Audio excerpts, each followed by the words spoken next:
the interesting thing is when I talk, it's just like, right? Yep. And it's just like, it vanishes. But when I write, it's just like...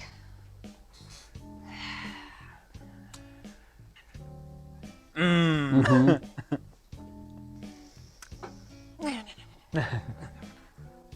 And then so I'll like write like 16 different versions of something, and sometimes just changing adjectives around and stuff like that. And then you like, and then and then you spend like 10 minutes sitting there going, how do I smash these two ideas together? Do I want to use the word despicable or the word deplorable? I constantly run into the thing where the sentence makes sense in my head. Like, it's logically well-formed, and I cannot get it onto paper. Yes, absolutely. Or you put it down, and it's just like, looks like something like, and Penelope is, actually, very good with words, but it looks like something a 6-year-old would write. Right, yeah, where they have an intuitive understanding of language, Yeah. but have not yet learned the ways in which English is broken. Yes.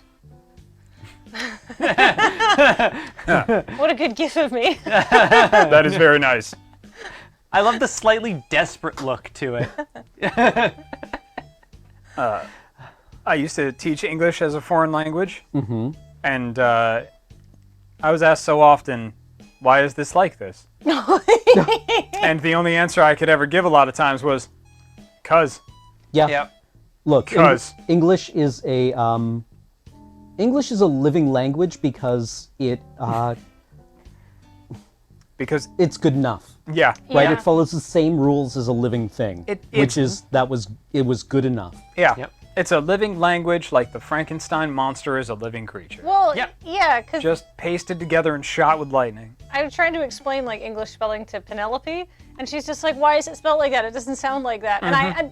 And the reason why is because when printing press technology arrived in England in the 1400s, and people were like finally figuring out, and when you have printing presses, you need to start standardizing your language.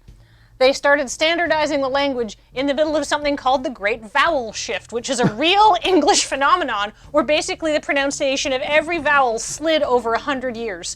And they started standardizing the language at the beginning of this to the London dialect, which is largely the dialect that won because of the printing press. But some of the northern stuff, like some of the ways that they spoke in the north of England, won. So the written was standardized, and it sounded nothing like the spoken. Yep. And you explain this to a 6-year-old? Yes. Cool. Good. I mean, that's the truth. She should no, know. she absolutely should. Yeah, 100%. You're old enough now To understand the You need Great to Vowel learn. Shift. Now, I will say, maybe it's just because she's young enough that she just enjoys spending time with me. But we were listening to an episode. I listened to a podcast called The History of the English Language. This is why I know this, not because I'm some sort of smart person. I'm a medium person who knows how to listen. That's just all smart people are. But she was listening to it with me because we were like doing something in the kitchen, and I like to have it on. And she's like, "That was really interesting." So she's a little English nerd. That's neat. Excellent. That's really delightful. Yeah, Perfect. she thought then she repeated a fact she'd heard on it to me. Nice. And That's I was cool. like, That's so amazing. cool. You can have That's extra neat. dessert. And she's like, exactly as intended. Excellent. Yeah, I love that podcast. It's such a good podcast. So good.